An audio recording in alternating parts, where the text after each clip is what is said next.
being here. Thank you.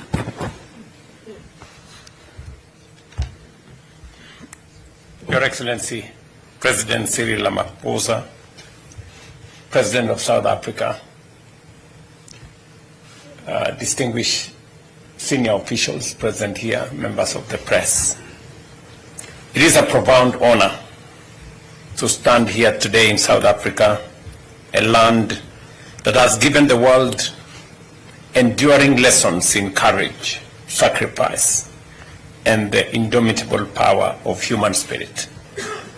South Africa is living proof of what becomes possible when people refuse to be defined by injustice and instead choose to be defined by their greatest aspirations. The world watched in awe as this nation dismantled apartheid and built something more lasting in its place. A constitutional democracy grounded in dignity, human rights, and in the equal worth of every person. I thank you, Mr. President, and the people of South Africa for the warm welcome and generous hospitality extended to me and my delegation. It speaks to the character of a nation that has always understood the spirit and meaning of Ubuntu. This state visit is both a celebration of how far we have come and a frank conversation about how much further we must go and how much faster we must move. In that spirit, President Ramaphosa and I held bilateral talks this morning, reviewing the state of our relations and agreeing on concrete measures to deepen and further our cooperation. We met at a moment when the world order is shifting, when what was once certain is now in doubt, when multilateral institutions are being questioned, and when Africa's role is shaping global outcomes has never been more consequential or more contested. This is precisely the moment that demands African unity, African clarity, and African solidarity. I commend President Ramaphosa for South Africa's outstanding leadership during the G20 presidency from December 2024 to November 2025.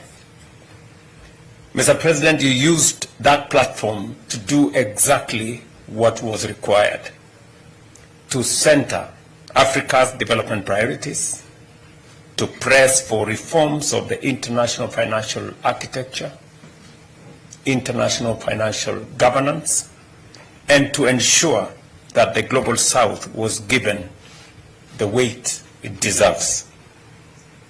Today, Kenya and South Africa stand together in advocating a reimagined global order, one built not without Africa, but with Africa fully represented, fully engaged, and at the center of it.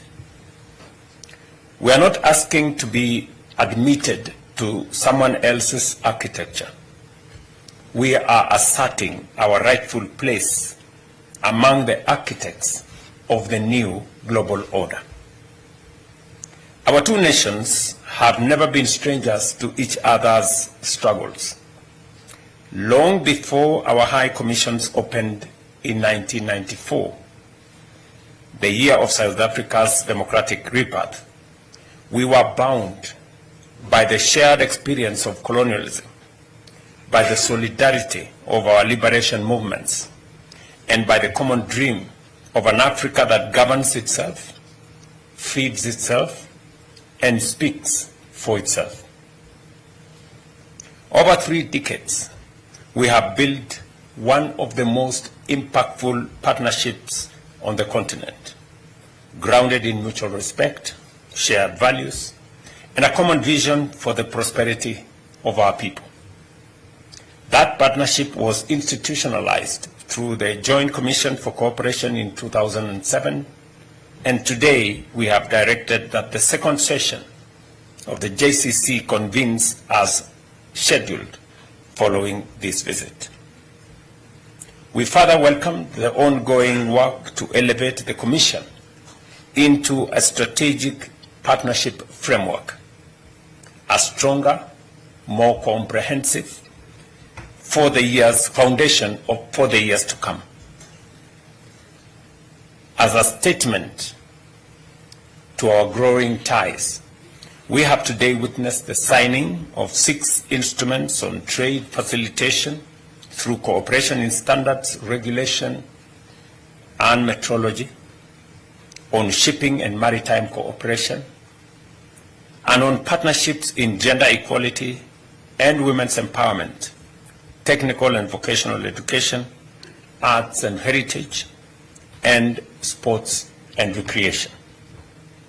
On trade and investment, we noted with satisfaction the upward trajectory of our bilateral trade, which grew from US $590 million in 2024 to $650 million in 2025, an increase of $60 million or more than 10% in a single year.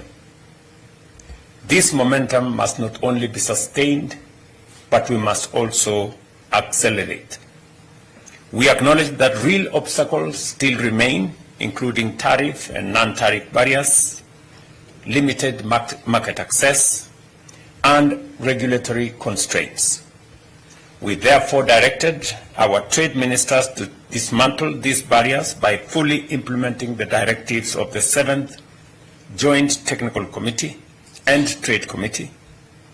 We further agreed to harness the Tripartite Alliance and the Africa Continental Free Trade Area to expand access, reduce costs, and unlock the full promise of intra-African trade. Ladies and gentlemen, we took stock too of robust investment flows over the past 5 years, with enterprises from both countries now present across banking, telecommunication, fintech, logistics, education, aviation, and retail. This reflects the natural complementarity of our economies and the confidence of our private sectors. We welcome the proposed Kenya-South Africa Business Council and commended the business forum convened alongside this visit, which turns commitment into commerce. We affirmed health, aviation, and education as strategic pillars of our shared development and as sectors that improve the well-being of our citizens, connects our people, and builds the human capital that will shape our continent's future. We commended the visa-free regime in place since 2023, which has measurably boosted tourism, trade, and cultural exchange between our two countries, and committed to resolving the outstanding challenges that remain. We were briefed in the earlier meeting that in 2025 alone, 58,000 arrivals were recorded from Kenya, signaling very robust engagement between our two countries. Today, during our bilateral discussions, the Ministry of Tourism of South Africa informed us that Kenyans visiting South Africa have increased by 18.7% since the introduction of the 90-day visa-free entry policy. This stands as a compelling evidence that when managed effectively, the movement of people across borders can create shared prosperity, strengthen ties between nations, and deliver tangible benefits for all. On peace and security, we reaffirmed that stability is the foundation of all development. We pledged sustained cooperation with the African Union, the United Nations, and other multilateral organizations united in the conviction that lasting peace is both a shared responsibility and a shared reward. As two of Africa's most influential voices, South Africa and Kenya are determined that our continent should shape global outcomes and not merely respond to them. Let me close with the standard against which I believe we must measure everything done in our meetings. That outcomes and impact will shape every commitment that we have signed and every MOU that has been signed here today. That is the standard, and I believe Kenya and South Africa, working together in honesty and determination, are fully capable of meeting. Thank you, Your Excellency, Mr. President. I look forward to elevating our partnership to even greater heights for the mutual benefit of our two nations and our two peoples. I thank you.